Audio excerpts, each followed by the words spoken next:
สวัสดีครับถัดมาเรามาดูในส่วนของการใช้ Contour Area นะครับในลักษณะการแบ่งพื้นที่การกัดนะครับส่วนใหญ่ก็จะใช้ในลักษณะการเก็บฟินิชนะครับนี่ผมก็โอเคผ่านเข้าไปนะครับถัดมาเข้าไปดูในส่วนของ Dive Method นะครับด้านบนใน2 Dive Method จะมี Method นะเป็นลักษณะของ Steep กับ Non Steep ได้นะครับก็คือจะแบ่งกันที่กี่องศานะครับอย่างเช่นผมใส่ไปที่45องศานะครับในส่วนของแนวเรียบนะครับก็จะใช้ลักษณะของ non steep cutting นะครับในส่วนของแนวชันก็จะใช้เป็นลักษณะของ steep cutting นะครับในส่วนของแนวเรียบนะครับผมปรับเป็นในส่วนของ follow periphery แล้วกันนะครับเป็นแบบ outward นะครับ step นะครับเปลี่ยนเป็น3มิลแล้วกันครับในส่วนของสตีฟนะครับผมเปลี่ยนเป็นคัตซิกแซกแล้วกันนะครับแล้วก็เปลี่ยนเป็นมิลลิเมตรเป็น2มิลแล้วครับ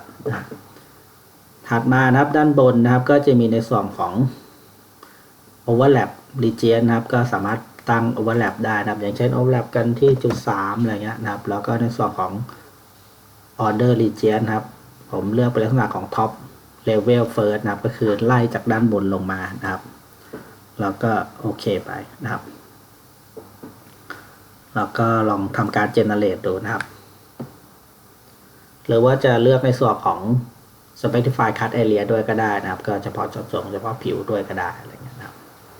อันนี้ผมไม่ได้เลือกผิวก็จะทำงานบนชิ้นงานเลยนะครับโอเคครับโปรแกรมก็จะแบ่งลักษณะการกัดนะครับอย่างเช่นตัวด้านบนตรงนี้นะครับที่เป็นพื้นที่แบบไม่เกิน45องศาก็จะใช้เป็น follow periphery นะครับตรงที่เกิน45องศาก็จะใช้เป็น set level zigzag นะครับก็จะแบ่งพื้นที่การกัดให้เรานะครับถัดมานะครับถ้าเกิดว่าเราแบ่งพื้นที่การกัดแล้วเราไม่อยากได้ในส่วนของบางจุดพื้นที่เราก็สามารถที่จะไปรวมหรือว่าไปตัดเพิ่มได้นะครับโดยเข้าไปที่ส่วนของ cut region นะครับ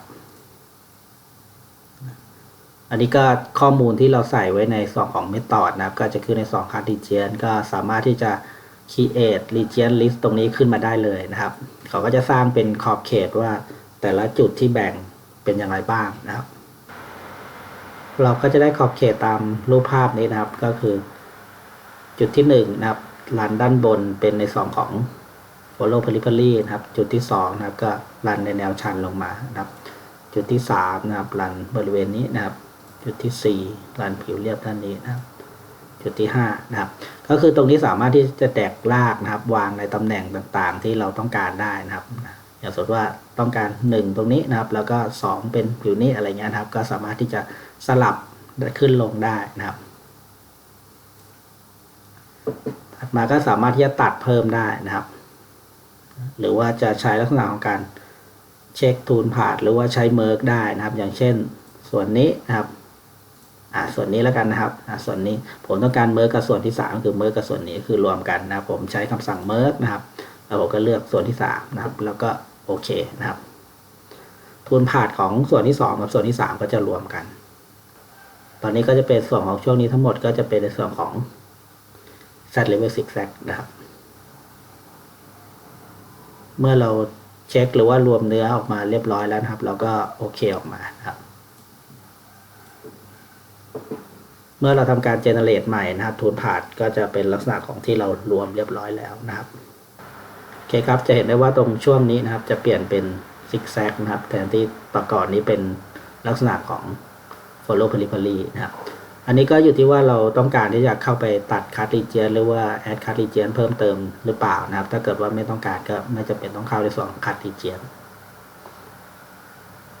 โอเคครับขอบคุณมากครับสำหรับที่ติดตามรับชมคลิปวิดีโอกับทาง DTM